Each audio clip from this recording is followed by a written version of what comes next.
What's up, everybody? Hope y'all doing good. I am Anthony K. Thomas, and welcome to Wrestling with Rumors. Welcome, everybody. So, here on Wrestling with Rumors, as for those who have been watching, all know that the rumors that we read on every episode is what they are. They are rumors till they are proven as fact, or we see it happen on TV. They remain what they are, rumors. So let's get into some rumors and a few things else that I wanted to bring up on this week's episode. So let's dive in. WWE was absolutely interested in talking to Willow Nightingale had she not resigned with AEW, says PW Insider. Willow Nightingale in WWE, that would have been interesting. I would have loved to have seen that. I mean, you never in this world of professional wrestling, in this business, in this industry, we never say never. But Willow Nightingale in WWE, I could see her having a short run in NXT, really get her feet wet, get used to the WWE system, and then make her way over to SmackDown, and then eventually Monday Night Raw. Willow Nightingale in WWE, that would have been a fun ride to see. But we never say never, so anything is possible in professional wrestling. So let's just hold on to that, put that in the back of our mind for a possibility, because you never know, right? You never know. The Observer notes that there are a lot of banged up wrestlers in AEW coming out of Double or Nothing, including both the Young Bucks. I would imagine that a lot of the banged up wrestlers were from that Anarchy in the Arena match. I would also say both finals for the men and women in the Owen Hart tournament. They got to be banged up too, because they went hard in those matches. And, I would see some other AEW wrestlers being a little banged up after Double or Nothing, because AEW wrestlers can wrestle hard and hit hard, and that's great. We love seeing that.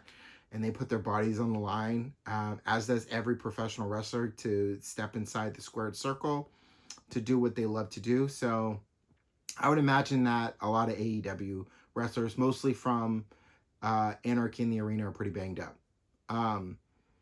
PW Insider claims the decision on who should win the Owen Hart Foundation tournament final between Will Ospreay and Hangman Adam Page wasn't finalized until hours before the show. Apparently, they went back and forth on quite a bit before settling on Page.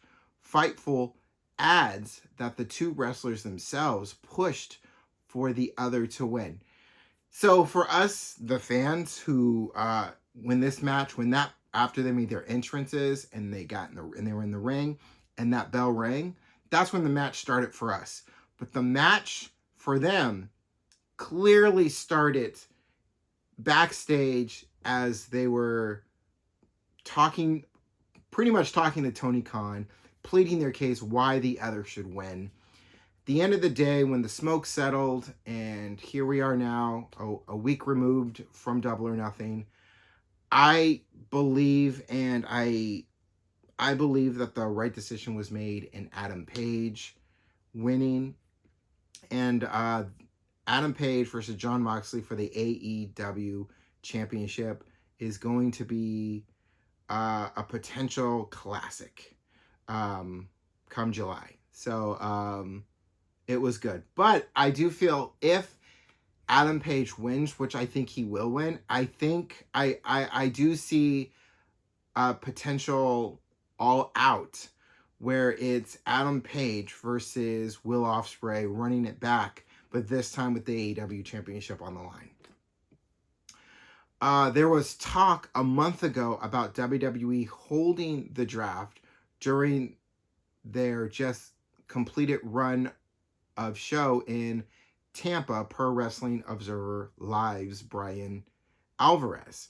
He believes call-ups like Verker, Grace, Fraxium, Julia, and Roxanne Perez would have happened in the draft if the company had gone ahead with those plans. I completely believe that. That doesn't feel like a rumor. That actually feels like it's true, because I have been saying that for months on episodes of Wrestling with Rumors, when it comes up, that I do believe within that this year's draft we would have seen a lot of these call-ups in NXT. We would have seen a lot of these people, a lot of these men and women who are in NXT, who were in NXT that eventually got the call-up, would have been called up through the draft. Absolutely see that. Would have actually absolutely see that happening. I believe that more truth than rumor, but rumor just to say. On Observer Live, Alvarez said every single person he spoke to at AEW thinks the company's pay-per-views, including this past Sunday's Double or Nothing, are running too long. Alvarez didn't speak to Tony Khan, but said others have tried and told him that Khan just does it. He can't stop it. There's nothing that can be done. And that was a quote that was in this rumor. I think Tony Khan just likes, at the end of the day, the buck stops with Tony Khan as far as final decisions being made and how the show is going to go. It all runs through Tony Khan and he has the last say in it. I think Tony Khan just likes a really long show, and I also believe that Tony Khan just believes in taking full advantage of the pay-per-view and giving fans their money worth, no matter how long the pay-per-view is, and wanting to give everybody who's on the card, everyone who has a match, an equal or somewhat equal amount of time. Maybe some matches get more time than others, but he tries to give I think he's just trying to give everybody as much time as they need to do what they need to do. And it that means that the show tend to run about 3, almost 4.5 hours sometimes. But that's Tony Khan. At the end of the day, AEW, that's Tony Khan's. He's going to do what he wants to do, and if he likes the long pay-per-view, no matter what anybody says about them being too long, they're going to be long pay-per-views. Stop here for a second. Case in point, Fyre Fest that's coming up this week is going to be a 4-hour show. So, everyone strap in. It's going to be one of those it's going to be a long episode of Dynamite, which basically feels like it's just going to be, feels like Fyre Fest is really just going to be like a combination of both Dynamite and Collision rolled up into one show. But there you go. on that at least, when it comes to running long pay-per-views, this is going to be a very long episode of Dynamite coming up. But yeah, at the end of the day, it runs through Tony and he makes the last decision. So if he wants the long show, if he wants a long pay-per-view, that's what we're going to get. Votes also says NXT is planning to run a show at the 2300 Arena, formerly known as ECW Arena, in Philadelphia on Tuesday, August 19th. That's 8 days before AEW begins its 2-week residency there on August 27th. Wrestling Observer Radio's Brian Alvarez thinks WWE is doing this to be annoying and because they can. I could see that being one way of looking, definitely a way of looking at it, that WWE is just trying to be annoying and because they can. But also, I think they're also doing it because the last time they were there, they had it was a good night. They had it was a good night for NXT, and there were some good matches. The crowd was hyped. So I just think they just want to try to recreate that match again. But it also could be that they're just trying to be annoying and because they're WWE and they can. According to the Observer, people who are close to Alberto Del Rio are saying everything is fine between him and WWE, and he's going to be back in WWE eventually. With the acquisition of AAA and how things are starting to move with AAA, and you got Worlds Collide this Saturday. Whether or not he's actually going to be back in the company, I don't know. We'll have to wait and see. I wonder if this means if Alberto comes back to the company, that means an opportunity for who we once known as Paige, now known as Saraya, come back to WWE. I mean, we all know the history. This is one of those things where we have to kind of just sit and wait and see what happens. I don't think anybody, as far as fans, I don't think anybody as fans really want to see Alberto Del Rio back in WWE. I mean, no one really misses him. His runs in WWE were good in the beginning, especially when he had his ring announcer. But lately, it's just kind of been, and all the stuff that's kind of followed him since. But you never know. Anything is possible in professional wrestling. And Alberto Del Rio coming back to WWE. If Alberto Del Rio comes back to WWE, you might as well think about bringing back. Oh man, he was in NXT. He had that Prince vibe going, and man, I can't think of his name now. But I think all you know who I'm talking about. But how I'd be fine. I think I'll just leave it with that because I'm just I think I'm spinning right now and with this one with Alberto Del Rio, and it just feels a little touchy for me. So I'll just leave it where it was. Stephanie Vaquer and Jordynne Grace are both headed to the main roster, according to Corey Hayes of Bodyslam.net. Vaquer will be on Raw while Grace is going to SmackDown. Well, I can confirm at least half because it was announced on Friday by Adam Pearce that Stephanie Vaquer is now part of the main roster as she has joined Monday Night Raw and has a qualifying match this Monday for Money in the Bank. And honestly, I think she is going to win that Money in the Bank qualifying match and be the last one added to the last woman added to the women's ladder Money in the Bank ladder match, which would put Julia and Stephanie Vaquer in the same match and an opportunity to hash out some unfinished business. At least get that started. So definitely Stephanie Vaquer to win her qualifying match on this Monday on Raw. As far as Jordynne Grace,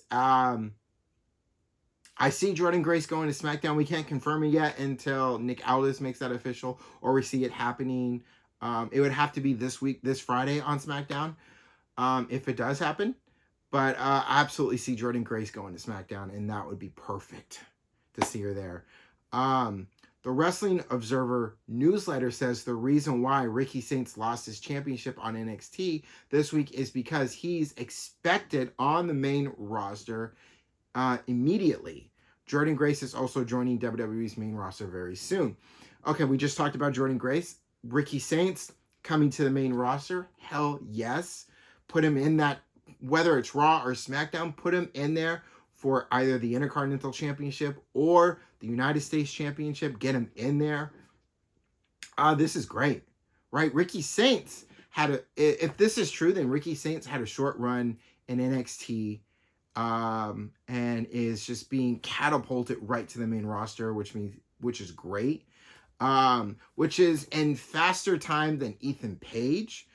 Now, before I get to that part about Ethan Page, let's go over NXT this past week, because NXT this past week was great. We had some great matches coming out of NXT this past week, and that started with a hellish match between Ethan Page and Ricky Saints for the NXT North American Championship. I mean, the second Ethan Page got in the ring, and before they can announce who was in the ring and get it started officially, Ethan Page goes after Ricky Saints and they went to war instantly. They were outside the ring, inside the crowd, back in the ring. Great, hellish match.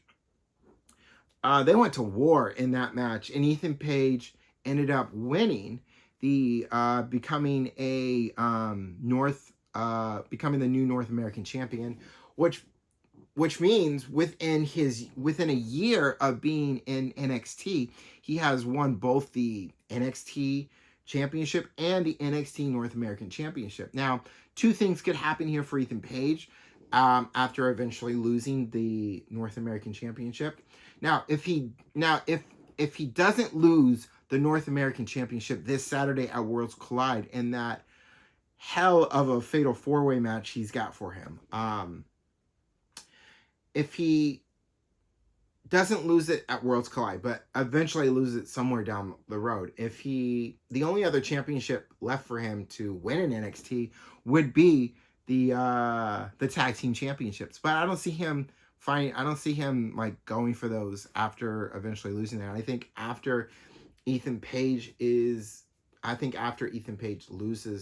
the North American Championship, he's headed to the main roster. Whether it's Raw or SmackDown, he's headed to the main roster.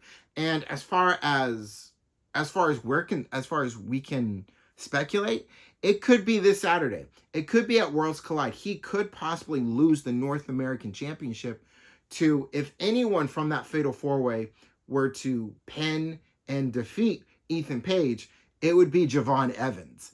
If anyone in that Fatal 4-Way wins, it would be Javon Evans that would win the Fatal 4-Way, taking the North American Championship from Ethan Page, which would give Ethan Page a very short title run in losing his North American Championship in his first title defense.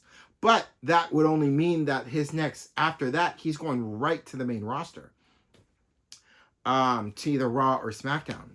But that's how I could see that playing out. Another thing that happened is on NXT is that for the first time, we finally got Mike Santana, because of TNA, to have his first match in a WWE ring in NXT.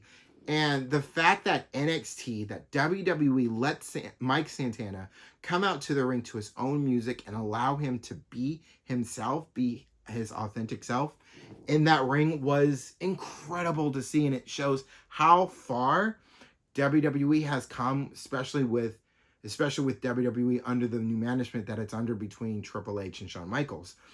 And it's just really great to see that, and how comfortable Mike Santana was allowed to feel and be. And just to have, and I've been a fan of Mike Santana for quite a while. And the run that Mike Santana had in AEW, it was what it was.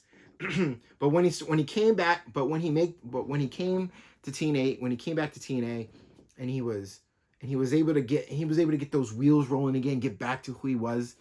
And then this TNA partnership happens with WWE, and in the back of my mind, I'm thinking, we have an opportunity here where Mike Santana could show up. And it happened. First, it happened at NXT Battleground, and a match was made. That match got made, and then we got to see it happen on NXT. And it was incredible. Mike Santana comes out on the other side as the winner. Then we get to later that night when Trick Williams comes out with the TNA Championship. That was a shocking of an ending that we all got. The unthinkable happened with Trick Williams, just like the unthinkable happened with John Cena winning a 17th championship and becoming the most person to hold world championships. I mean, anyway, sorry, allergies. But anyway, but Trick Williams comes out with the TNA Championship. He says what he's gonna say, calling TNA no longer TNA. It's now called Trick-NA. And then out comes Mike Santana, and he got a pop, right? He got a great pop. Comes out, says what he's gonna say, and the match by Santino Marella comes up on the screen and makes the match official. This Tuesday on NXT will be Mike Santana versus Trick Williams for the TNA Championship. Now, I feel like that Trick Williams, this is not going to be like a one and done for Trick Williams where he wins the championship on Sunday night and then loses it the following Tuesday to Mike Santana. I don't think that's going to happen. I think this is going to be a great match. I'm going to enjoy this match when it pops off on Tuesday on NXT. But I don't think Trick Williams is going to lose. I think Trick Williams is going to retain his championship. And I think eventually he will show up on TNA on his time, because this past Thursday on TNA Impact, Trick Williams said that he wasn't going to appear live on TNA, that he was going to show up on his time. Now that could also mean that when Trick Williams lose the TNA Championship, I don't think he'll lose it on NXT. I think he'll lose it at a TNA pay-per-view. For those who watch TNA, who have TNA Plus, he'll lose it there. Like he'll lose it. Like if anything, he'll probably lose it like at Slammiversary. Like he could lose. Like that could be it. Like he could have this small run with the TNA Championship, and then we get to Slammiversary, and that's where he could possibly lose it. Is at Slammiversary, possibly. But we'll see with that. But I don't think Trick Williams, Mike Santana, I don't think it's going to happen this Tuesday on NXT. It's going to be a great match, and it's going to be Santana's second match in WWE on NXT. But I think Trick Williams will retain, and Trick Williams will lose the TNA Championship at a TNA pay-per-view, so they can make it a big TNA celebration that they got that whoever beats Santana, whoever beats Trick Williams for that TNA Championship, it'll be a big celebration in a TNA arena type thing. I feel like that's what's going to happen. And then lastly, we had two shocks that happened. We had another shock that happened. The first shock was Trick Williams winning the TNA Championship, and this is in the span of the week from Sunday to Tuesday. The second shock was at the end of the night on Tuesday, at the end of SmackDown. At the end of NXT. Interesting enough, SmackDown used to be back in the. I'm going to sidetrack it for a second. Back in the day when SmackDown was just starting out in the late 90s and the early 2000s, SmackDown was a tape show that was taped on Tuesdays and then shown on Thursdays back in the day on UPN. Before it was called CW Network, it was called UPN. And then after UPN, it kind of went around to different networks before finding its way to USA Network, where eventually it went live on Tuesdays, which was really cool. Anyway, that was a little sidetrack, the more you know kind of thing for those who didn't know. Anyway, NXT, end of the night on Tuesday. Jacy Jayne won the NXT Women's Championship. And now a little behind the scenes of that, we understand why she won the NXT Championship, because Stephanie Vaquer is now part of the Raw roster. She had to drop the belt. But she drops it to Jacy Jayne, and I think I can understand why Stephanie Vaquer couldn't drop it to Jordynne Grace, because Jordynne Grace is also on her way to the main roster. They just wanted to give Jordynne Grace that one-on-one NXT Women's Championship match with her as a WWE superstar. And she had that match, and she lost that match. I think if Jordynne Grace wasn't going to the main roster as soon as she eventually will, she would have been the NXT Women's Championship as of now. But because she is also going to the main roster, and she's probably going to end up on SmackDown, as I read in a previous rumor, I think Jacy Jayne made the most sense to them in that time frame. And it was shocking. Everyone was shocked. The crowd was shocked. The ring announcer was shocked. Everyone was shocked. I was shocked. Jacy Jayne, even Jacy Jayne herself was shocked that she won the NXT Women's Championship. Now we're in a position, now here we are, Jacy Jayne is the target. And who will take it off of, who will go after Jacy Jayne? We have all these women in the locker room, and all these women in the locker room that people said who were better off to win the NXT Women's Championship. And they are right. All of these women are right, especially Jada Parker. Now, Jada Parker is absolutely a future NXT Women's Champion. And she is going to win that NXT Women's Championship. It's just a question of where and when. I think it's going, and I believe it's going to happen at a pay-per-view. I am going to throw it out there and say in July, when we're setting the card up for Evolution, and all the women that are going to be a part of Evolution, from the women's Raw roster to from the Raw women's roster to the SmackDown women's roster to the NXT women's roster to possibly even the women's roster in AAA to even possibly the women's roster in TNA. Jordynne Grace putting that NXT Women's Championship on the line will absolutely, I feel, happen at Evolution. Now, I understand and know that there is a Great American Bash coming up that same weekend, but I still feel that if it's not going to happen at NXT, a Great American Bash, because if it doesn't happen at NXT Great American Bash, I feel more that it's going to happen at Evolution. Jacy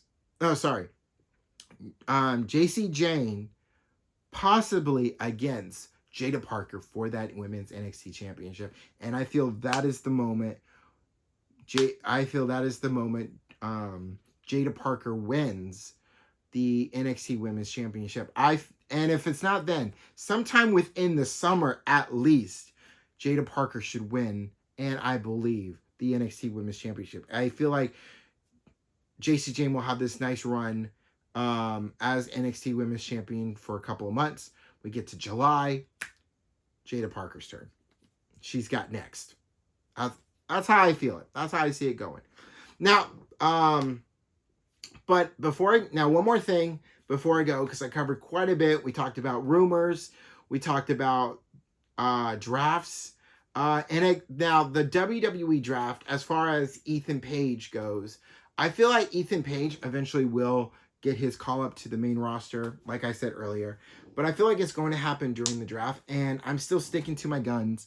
Like I've said the last couple of episodes of Wrestling with Rumors, that the WWE draft is going to happen during the fall. And I'm holding on to that until I'm proven wrong. But I really feel like as we get into the fall, like September, October, I feel like that is when the draft is absolutely going to happen. But I speculate on that, and I'm staying to that. One more thing before I go. This Saturday, we've got Worlds Collide, and then after Worlds Collide, we've got Money in the Bank. We've got one hell of a Saturday locked in. It's going to be a great time for professional wrestling fans, for WWE fans, for professional wrestling. So let's get into it real quick. I'm not going to go over the card or anything. I'm just going to let y'all know. Saturday, Worlds Collide. For those who don't know, who are wondering how can we watch Worlds Collide? So Worlds Collide can be watched on WWE's YouTube channel, and it starts at noon. Which is 3 o'clock Eastern time. For us here, it's 12 o'clock West Coast time. And then right after Worlds Collide, and I really feel like Worlds Collide is a 2-hour show, because after Worlds Collide at 2 o'clock, which is 5 o'clock in the East Coast, it's the countdown. It's the count. We switch over to Peacock for the countdown for Money in the Bank, and that is going to be a 2-hour countdown to Money in the Bank. Then right after countdown, it's Money in the Bank. After Money in the Bank, there is going to be a post show, and then that's our Saturday right there, from afternoon till night for us here in the West Coast. For those in the East Coast, it's late afternoon into early or late night. Depends how you look at it. But it's gonna be a fun Saturday. We've got Worlds Collide. We've got Money in the Bank. It's gonna be a good time, and that's all I got for you this week on Wrestling with Rumors. I appreciate all of you for sticking around to the very end, and don't forget, if you haven't yet, don't forget to hit that subscribe button here for Wrestling with Rumors on my AKT Publishing channel, so you can keep up and be notified when I drop episodes of Rumor of the Day, which is every Monday through Saturday, and every Sunday when I drop a new episode of Wrestling with Rumors. But I appreciate all of you, and I will see all of you on the next one. Don't forget to take care of yourselves. Peace, y'all.